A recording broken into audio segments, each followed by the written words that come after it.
Marami at nandito tayo ngayon sa ating mga mga prutas na mga tanim dito sa ating mini farm. Ayan. So, ito guys, ipapakita tayo kung paano tayo mag-abono. Ito sinigwilas natin guys, nagbubunga na. So, para dumami yung kanyang mga bunga, itong ating nalagay guys. Ayan. Saka ito. So, testing lang muna to guys kasi kung paano natin ilagay.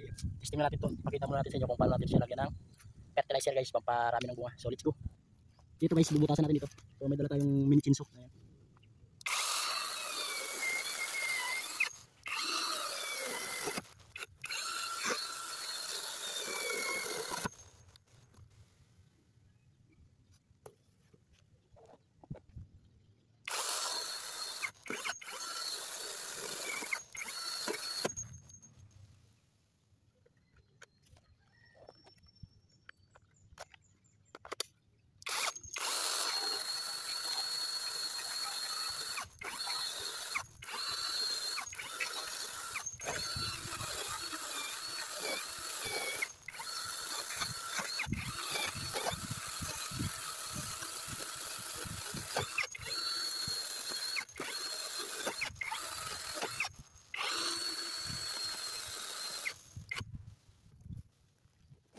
So ayan guys, nilagyan natin siya ng butas. Ayan o.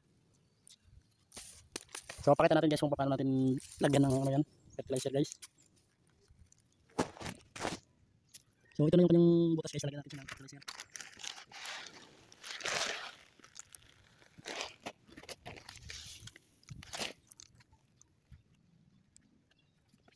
Tapos ganyan guys, lagyan natin siya ng lupa.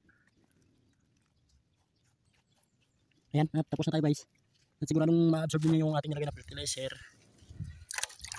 Ayan, hanggang dito na lang ating video guys. Thank you for watching. Bye bye.